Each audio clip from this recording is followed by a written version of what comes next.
Good morning. Welcome back to our class. ഇന്ന് നമ്മൾ discuss ചെയ്യാൻ പോകുന്നത് ബിസിനസ് റിസർച്ച് മെത്തേഡ്സിലെ സെക്കൻഡ് ചാപ്റ്ററായ ഫേസസ് ഓഫ് ബിസിനസ് റിസർച്ചിനെ കുറിച്ചാണ്.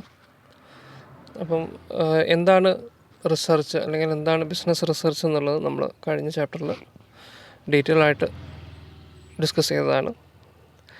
ബിസിനസ് റിസർച്ച് എന്ന് പറയുന്നത് ബിസിനസ് മാറ്റേഴ്സിനെ കുറിച്ച് ഒരു സിസ്റ്റമാറ്റിക് വേയിൽ കാര്യങ്ങൾ ഫൈൻഡ് ഔട്ട് ചെയ്യുക അല്ലെങ്കിൽ കണ്ടുപിടിക്കുന്നതിനെയാണ്, അല്ലെങ്കിൽ പ്രോബ്ലം സോൾവിങ്ങിന് വേണ്ടി ഒരു സിസ്റ്റമാറ്റിക് വേയിൽ റിസർച്ച് നടത്തുന്നതിനെയാണ് ബിസിനസ് റിസർച്ച് എന്ന് പറയുന്നത്. അത് ഡിസിഷൻ മേക്കിംഗ് ആണെങ്കിലും ഇനി പുതിയ യൂണിറ്റിനെ കുറിച്ചുള്ള ഡിസിഷൻസ് ആണെങ്കിലും അത് എന്താണെങ്കിലും വർക്ക് ബിസിനസ്സുമായി ബന്ധപ്പെട്ട അല്ലെങ്കിൽ ബിസിനസ്സിൻ്റെ പ്രോഗ്രസ്സുമായി ബന്ധപ്പെട്ട എന്ത് കാര്യങ്ങളും അതിലെ സത്യാവസ്ഥകൾ അല്ലെങ്കിൽ വസ്തുതകൾ കണ്ടുപിടിക്കാൻ വേണ്ടിയിട്ടാണ് നമ്മൾ ബിസിനസ് റിസർച്ച് കണ്ടക്ട് ചെയ്യുന്നത്. ബിസിനസ് റിസർച്ചിൻ്റെ പ്രത്യേകത എന്ന് പറയുന്നത് ഇതൊരു സീരീസ് ഓഫ് ഡിസ്റ്റിങ്ക്റ്റ് ഫേസസ് ആണ്. സീരീസ് ഓഫ് ഡിസ്റ്റിങ്ക്റ്റ് ഫേസസ് എന്ന് പറഞ്ഞാൽ വളരെ സിസ്റ്റമാറ്റിക് ആയിട്ട് ഓരോ ഫേസസിലൂടെ നമ്മൾ കാര്യങ്ങൾ ചെയ്തിട്ടാണ് ഇതിൽ ഒരു കൺക്ലൂഷൻ അല്ലെങ്കിൽ ഒരു ഡിസിഷൻ മേക്കിങ്ങിലേക്ക് നമ്മൾ എത്തുന്നത്. ഓക്കെ, അങ്ങനത്തെ 6 ഫേസസിനെ കുറിച്ചാണ് നമുക്ക് മൊത്തം പഠിക്കാനുള്ളത്. 6 സ്റ്റേജസിനെ കുറിച്ചാണ് നമുക്ക് പഠിക്കാനുള്ളത്. അതായത് പ്രോബ്ലം ഡെഫിനിഷൻ തുടങ്ങി, അതായത് എന്താണ് പ്രോബ്ലം എന്നുള്ളത് ഡിഫൈൻ ചെയ്തത് മുതൽ അതിന് ആ പ്രോബ്ലത്തെ ഡെവലപ്പ് ചെയ്ത് അതിനൊരു ഡിസൈൻ ഫോർമുലേറ്റ് ചെയ്ത് ഡാറ്റ കളക്ട് ചെയ്ത് ആ ഡാറ്റ കളക്ഷനെ പ്രിപ്പറേഷൻ നടത്തി അല്ലെങ്കിൽ ആ ഡാറ്റയെ പ്രിപ്പറേഷൻ നടത്തി അനാലിസിസ് നടത്തി അങ്ങനെ ലാസ്റ്റ് അതിൻ്റെ ഒരു റിപ്പോർട്ട് പ്രിപ്പറേഷനും പ്രസൻറ്റേഷനും വരെ നീണ്ടു കിടക്കുന്ന ഒരു 6 ഫേസസാണ് നമുക്ക് ഈ മൊത്തം റിസർച്ച് ഫേസിൽ പഠിക്കാനുള്ളത്. അപ്പോൾ ഇന്ന് നമ്മൾ അതിലെ ആദ്യത്തെ അല്ലെങ്കിൽ ഫേസ് 1 ആയ പ്രോബ്ലം ഡെഫിനിഷനെ കുറിച്ചാണ് ഇന്ന് നമ്മൾ ഡിസ്കസ് ചെയ്യുന്നത്. ഓക്കെ, അപ്പോൾ പ്രോബ്ലം ഡെഫിനിഷൻ എന്ന് പറയുന്നത് എന്താണ് നമ്മുടെ പ്രോബ്ലം അല്ലെങ്കിൽ എന്താണ് ബിസിനസ്സിൽ നമ്മൾ എന്തിനെക്കുറിച്ചാണ് നമ്മൾ പഠിക്കാൻ പോകുന്നത് എന്നുള്ളതാണ് ഇതിൽ മെയിനായിട്ട് നമ്മൾ ഫോക്കസ് ചെയ്യുന്നത്. ഓക്കെ, അപ്പോൾ പ്രോബ്ലം ഡെഫിനിഷൻ എന്ന് പറയുന്നത് to define the problem for investigation. നമ്മൾ വെറുതെ റിസർച്ച് നടത്തുക എന്ന് പറയുന്നത് പോസിബിൾ അല്ല, അല്ലെങ്കിൽ അത് വെറും ടൈമും അല്ലെങ്കിൽ മണിയൊക്കെ സ്പെൻഡ് ചെയ്യുന്ന വേസ്റ്റായി പോകുന്ന ഒരു പർപ്പസാണ്. അപ്പോൾ നമ്മൾ എന്തെങ്കിലുമൊക്കെ തിരയുമ്പോൾ അതിൻ്റെ പിന്നിൽ എന്തെങ്കിലുമൊക്കെ ഒരു ഇൻവെസ്റ്റിഗേഷൻ ഉണ്ടാവും, അല്ലെങ്കിൽ എന്തെങ്കിലും ഒരു പ്രോബ്ലം ഉണ്ടാവും.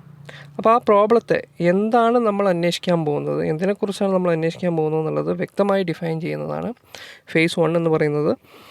അതിൽ ഇപ്പോൾ ബിസിനസ് എന്ന് പറഞ്ഞാൽ business field is A wide എന്ന് പറഞ്ഞാൽ ബിസിനസ് എന്ന് പറയുന്നത് ഒരുപാട് കാര്യങ്ങളുള്ള ഒരു വലിയൊരു ലോകമാണ് ബിസിനസ് എന്ന് പറയുന്നത്.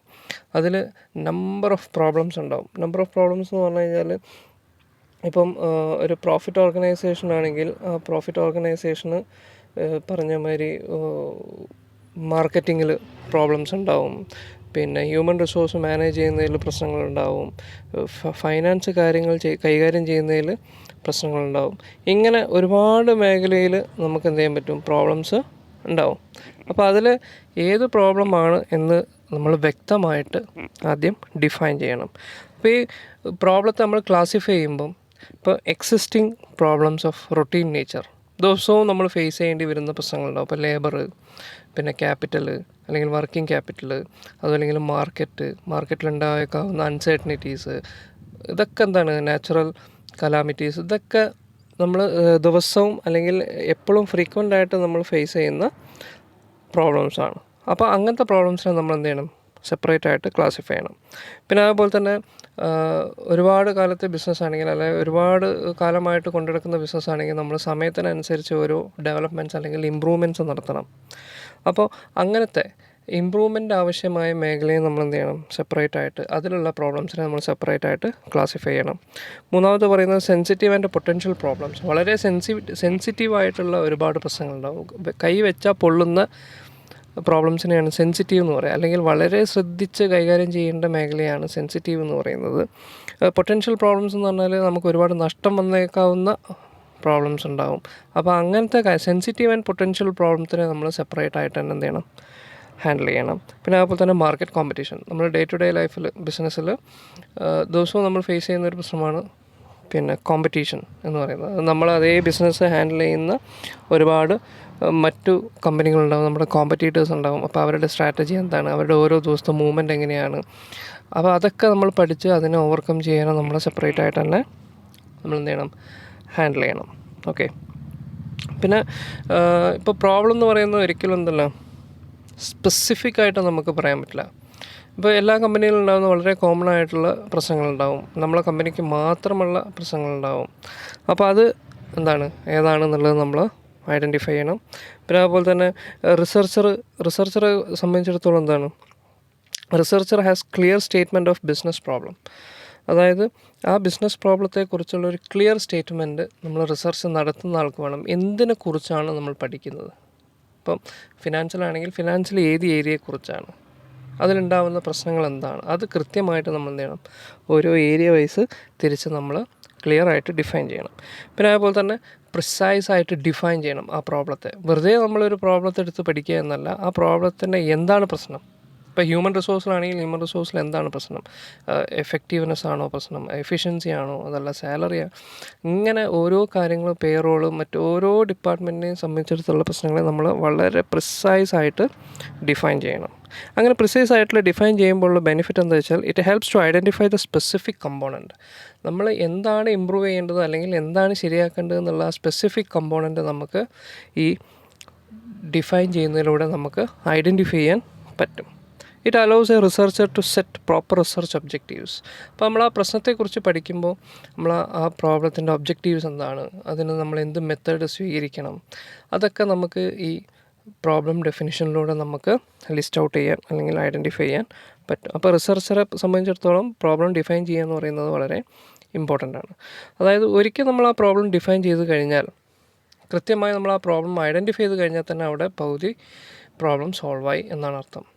കാരണം പല കമ്പനികൾക്ക് എന്താണ് പ്രശ്നം അല്ലെങ്കിൽ എവിടെയാണ് പ്രശ്നം എന്ന് ഐഡൻറ്റിഫൈ ചെയ്യുന്നതിലാണ് ബുദ്ധിമുട്ടുണ്ടാവാറ്, മനസ്സിലായില്ലേ? അപ്പോൾ അത് കൃത്യമായി നമ്മൾ ഡിഫൈൻ ചെയ്ത് കഴിഞ്ഞാൽ പകുതി പ്രോബ്ലം അവിടെ എന്തായി, സോൾവായി.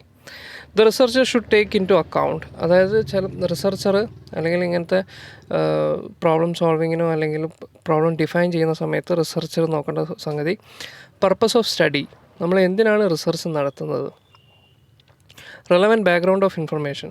അപ്പോൾ ആ പ്രോബ്ലവുമായി ബന്ധപ്പെട്ട് നമുക്ക് കിട്ടാവുന്ന ഇൻഫർമേഷൻസ്, റിലവൻറ്റ് ഇൻഫർമേഷൻസ് എന്തൊക്കെയാണ്, അത് എവിടേക്കാണ് കിട്ടുക എന്നുള്ളത് നമ്മൾ ഐഡൻറ്റിഫൈ ചെയ്യണം.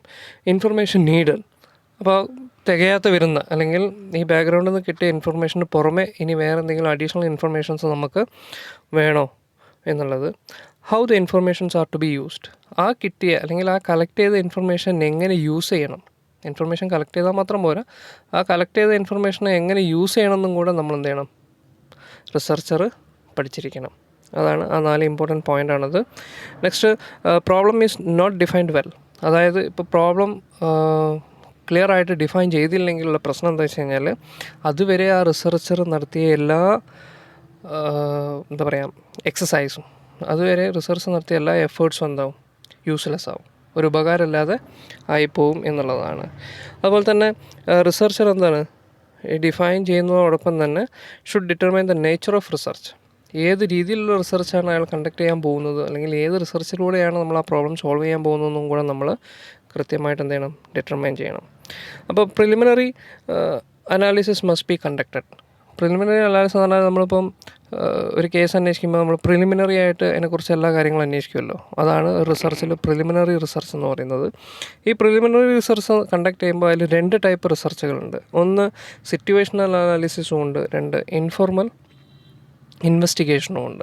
അപ്പോൾ എന്താണ് സിറ്റുവേഷൻ അനാലിസിസ്, എന്താണ് ഇൻഫോർമൽ ഇൻവെസ്റ്റിഗേഷൻ എന്ന് പറഞ്ഞു കഴിഞ്ഞാൽ, സിറ്റുവേഷൻ അനാലിസിസ് എന്ന് പറയുന്നത് ഏത് സർക്കംസ്റ്റൻസസിലാണ് ആ റിസർച്ചർ ആ ഒരു റിസർച്ച് കണ്ടക്ട് ചെയ്യുന്നത്, അല്ലെങ്കിൽ അത് ഏത് ബാക്ക്ഗ്രൗണ്ടിലാണ് അല്ലെങ്കിൽ ഏത് സാഹചര്യത്തിലാണ് ആ പ്രശ്നം അയാൾ കൈകാര്യം ചെയ്യുന്നത് എന്നുള്ളതാണ് സിറ്റുവേഷണൽ അനാലിസിസ്. അങ്ങനെ ഹാൻഡിൽ ചെയ്യുമ്പോൾ അയാൾ ഫേസ് ചെയ്യാവുന്ന പ്രശ്നങ്ങൾ എന്തൊക്കെയാണ് എന്നുള്ളതാണ് സിറ്റുവേഷണൽ അനാലിസിസിൽ വരുന്നത്. അതുപോലെ തന്നെ ഇൻഫോർമൽ ഇൻവെസ്റ്റിഗേഷൻ എന്ന് പറയുന്നത് decision with few selected customers, dealers, parties concerned with a problem. ആ പ്രോബ്ലവുമായി അസോസിയേറ്റ് ചെയ്തിട്ടുള്ള അല്ലെങ്കിൽ ആ പ്രോബ്ലവുമായി ബാധിക്കാനിടയുള്ള അല്ലെങ്കിൽ ആ പ്രോബ്ലത്തിൽ ഇൻവോൾവ് ആയിട്ടുള്ള പിന്നെ സെലക്റ്റഡ് ആയിട്ടുള്ള കസ്റ്റമേഴ്സിനോട് നമ്മൾ സംസാരിക്കണം. അതുപോലെ തന്നെ ഡീലേഴ്സിനോട് സംസാരിക്കണം, പാർട്ടീസിനോട് സംസാരിക്കണം. അപ്പോഴേ നമുക്ക് ആ പ്രോബ്ലത്തിനെ കുറിച്ചുള്ളൊരു ക്ലിയർ ഇൻഫർമേഷൻ നമുക്ക് കിട്ടുള്ളൂ. അപ്പോൾ ഒരു പ്രിലിമിനറി അനാലിസിസ് എന്ന് പറയുന്ന നിലക്ക് കമ്പനിയിലെ സ്റ്റാഫിനോട്, കമ്പനി മാനേജർമാരോട്, അല്ലെങ്കിൽ ഹയർ അതോറിറ്റീസിനോട്, നമ്മളെ കമ്പനിയുമായി ബന്ധപ്പെട്ട് കിടക്കുന്ന കസ്റ്റമേഴ്സിനോട്, ഇവരോടൊക്കെ നമ്മൾ എന്ത് ചെയ്യണം? പ്രിലിമിനറി അനാലിസിസിലൂടെ നമ്മൾ ഡാറ്റ കളക്ട് ചെയ്യും. It can be designed as pilot study. Pilot study ഇപ്പോൾ ഏത് റിസർച്ചിനാണെങ്കിലും പൈലറ്റ് സ്റ്റഡി മസ്റ്റാണ്. ഫസ്റ്റ് ഒരു എന്താ പറയുക, ഇൻട്രൊഡക്ഷൻ എന്നുള്ള നിലക്ക് നമ്മൾ ഈ പൈലറ്റ് സ്റ്റഡി എന്ത് ചെയ്യും? നടത്തും. അതായത് കിട്ടാവുന്ന ഇൻഫർമേഷൻസൊക്കെ നമ്മൾ കളക്ട് ചെയ്ത് വെക്കുക. And it consist of discussions with experts, decision makers and analysis of secondary data.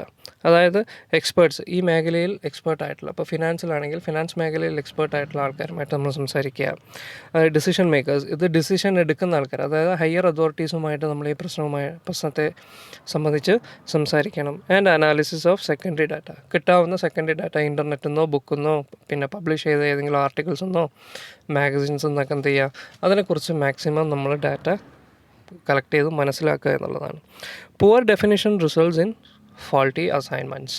അതായത് ഇതൊന്നും ചെയ്യാതെ വെറുതെ ഒരു ഗസ്സിങ്ങിൻ്റെ പേരിൽ നമ്മൾ ഒരു പ്രോബ്ലത്തെ ഡിഫൈൻ ചെയ്യുകയാണെങ്കിൽ അത് തീർച്ചയായിട്ടും ഇവിടെ എത്തും, ഒരു ഫോൾട്ടി അസൈൻമെൻറ്റ്, തെറ്റായ നിഗമനത്തിലേക്ക് നമ്മൾ എത്തിപ്പോവും എന്നുള്ളതാണ്. ഓക്കെ, ഇത്രയാണ് നമുക്ക് ഈ എന്താ പറയുക പ്രോബ്ലം ഡിഫൈൻ ചെയ്യുന്നതിനെക്കുറിച്ച് നമുക്ക് പഠിക്കാനുള്ളത്. ഇത് ഫസ്റ്റ് ഫേസാണ്. ഇത് ചെയ്ത് കഴിഞ്ഞാൽ തന്നെ നമുക്ക് ഏകദേശം പകുതി പ്രോബ്ലം സോൾവ് ആവും. അപ്പോൾ അത് കൃത്യമായി ചെയ്യണമെങ്കിൽ നമ്മൾ ഈ പറഞ്ഞ എല്ലാ മെത്തേഡ്സും നമ്മൾ കൃത്യമായിട്ട് ഉപയോഗിക്കാം. ഓക്കെ, ബാക്കി നമുക്ക് അടുത്ത ക്ലാസ്സിൽ ഡിസ്കസ് ചെയ്യാം. Thank you.